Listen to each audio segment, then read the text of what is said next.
हरिओम तत्सत। नमस्कार।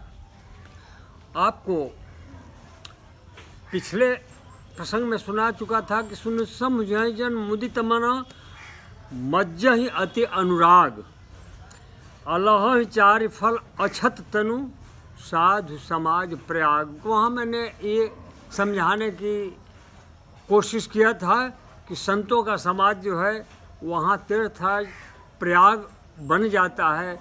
तीर्थराज प्रयाग में जो फल आपको मिलता है वो संत समाज में मिलता है। वहाँ जाने पर पाप नष्ट हो जाते हैं। पाप नष्ट होने का यहाँ आशय यह है कि मनुष्य की विचारधारा जो है दुष्कर्मों से हट करके सांसारिक जो उल्टे सीधे कर्म हैं उनसे हट करके और सदकर्म की तरफ हो जाते हैं।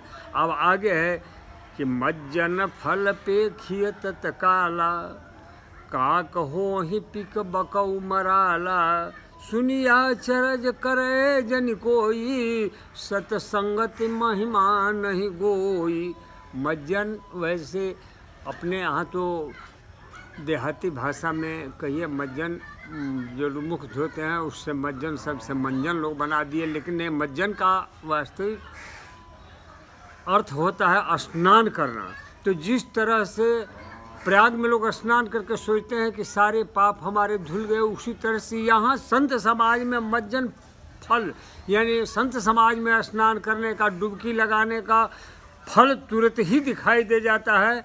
और उसमें तुलसीदास जी कहते हैं काक हो ही पी, कौआ का भी रंग काला होता है और कोयल का भी रंग काला होता है, लेकिन कौवे की बोली सुन करके लोग भागते हैं और कोयल की बोली बड़े प्यार से सुनते हैं। बच्चे लोग तो उसके नकल भी करने लग जाते हैं। तो ये कहते हैं कि संत समाज का फल ये होता है कि काक हो, कौआ जो है वो कोयल बन जाता है और बकऊ मराला, बकऊ का मतलब बगुला, बगुला का रंग सफ़ेद होता है और हंस का भी रंग सफ़ेद होता है, लेकिन दोनों का बहुत बड़ा अंतर है। तो इसलिए बगुला जो है वो संत समाज के प्रयास से हंस बन जाता है। तो यहाँ प्रत्यक्ष रूप से दिखाई नहीं देता, लेकिन ज्ञान के रूप में, कर्मों के रूप में इनके अंदर वो गुण आ जाता है, जिसकी वजह से कहते हैं कि मज्जन फल पे खे तत्काला काक हुई पिक बकऊ मराला। तो सुनी आचरज करे जन कोई सत्संगति महिमा नहीं कोई। संतों के समाज की महिमा किसी से छिपी नहीं है, इसलिए इसमें आश्चर्य करने की कोई बात नहीं है, क्योंकि सत्संग में रह करके लोग जो हैं अपने आचरण को, चरित्र को बदल देते हैं और उनमें एक ऐसा सुधार होता है, इतना बढ़िया उसका फल मिलता है जो आश्चर्य करने के लायक नहीं बल्कि सुनने और समझने के लायक है। वाल्मीकि नारद घट जोनी निज निज मुखानी कही निज होनी। जलचर थलचर नभचर नाना जे जड़ चेतन जीव जहाना। वाल्मीकि ऋषि, महर्षि वाल्मीकि, देवर्षि नारद और घट जोनी कहते हैं अगस्त ऋषि को। तो ये तीन लोगों ने निज निज मुखन कही निज होनी, अपने ही मुंह से सत्संग की महिमा का इन लोगों ने गुणगान किया है। और इनके अलावे जलचर थलचर नभचर नाना जे जड़ चेतन जीव, ये जड़ और चेतन दो तरह के जीव होते हैं। जड़ तो है जैसे पेड़ पौधा हुआ, नदी हुई, इनमें इनको जड़ कहा जाता है। और चेतन है मनुष्य, पशु, पंछी, ये चेतन में आ जाते हैं।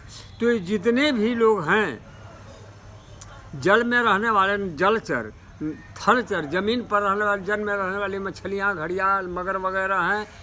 और थलचर में तो मनुष्य, पशु, ये कीट पतंगे, ये जितने जो हैं ये सब थलचर हैं। और नभचर हैं पक्षी वगैरह। तो ये नाना प्रकार के, विविध प्रकार के, इनकी असंख्य गिनती में हैं। ये इसमें जड़ और चेतन सबकी बात कह रहे हैं कि जितने हैं ये सब मति कीरति गति भूत भलाई, अजब जहि जतन जहाँ जहि पाई। उनमें से जिसने भी जिस समय चाहा, जहाँ जब जहि जतन, जहाँ यत्न किया, जहाँ कोशिश किया, वहाँ उन्हें ये उनकी बुद्धि के लिहाज से सब कुछ प्राप्त हो गया।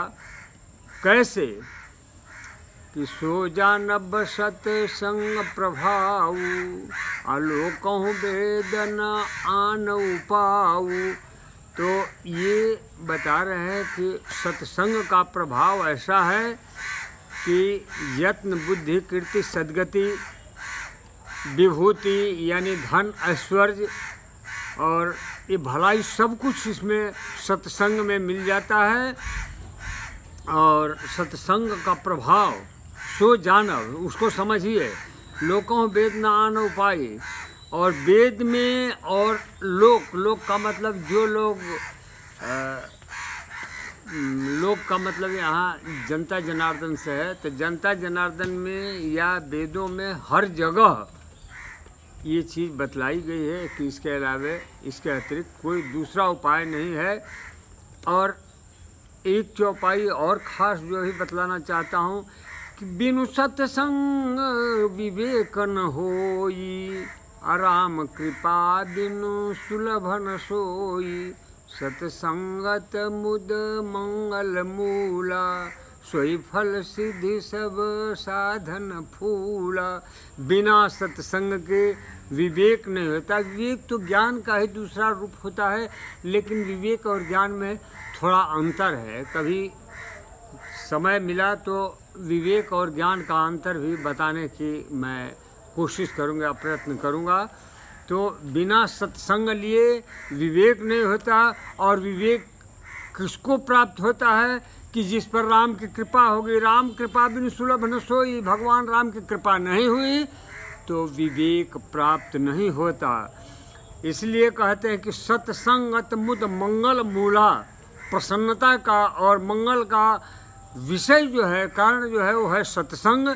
सोई फल सिद्धि सब साधन फूला। तो इसलिए सत्संग से सिद्धि प्राप्त होती है। सत्संग का यही फल है कि उससे सिद्धि प्राप्त होती है। और उसके लिए साधन सत्संग के फूल रूपी हैं। बस आज इस दृष्टांत को यहीं समाप्त करके और मैं ये कहना चाहूँगा कि सत्संगति महिमा नहीं गोई जब बोल चुके हैं, तो इसलिए सत्संगत की महिमा भूल करके भी आप छोड़िए मत और सत्संग में अवश्य जाइए।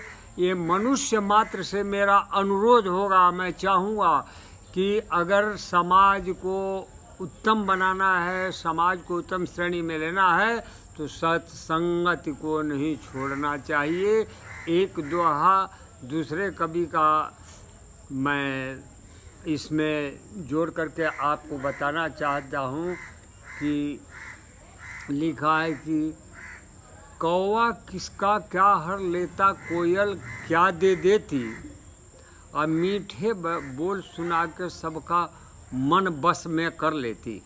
यही कहने का आशय है कि जिस तरह कौवा की आवाज़ सुन के टाँ टाँ सुन करके लोग उसको मारते हैं, भगाते हैं, और कोयल की आवाज़ सुनने के लिए तरसते हैं, कोयल कब आएगी और उसकी बोली की मिठास प्रसन्नता लाती है। उसी तरह सत्संग की महिमा है। सत्संग को कोयल की बोल समझ लीजिए और दुराचारियों का साथ कौवे की बोल है।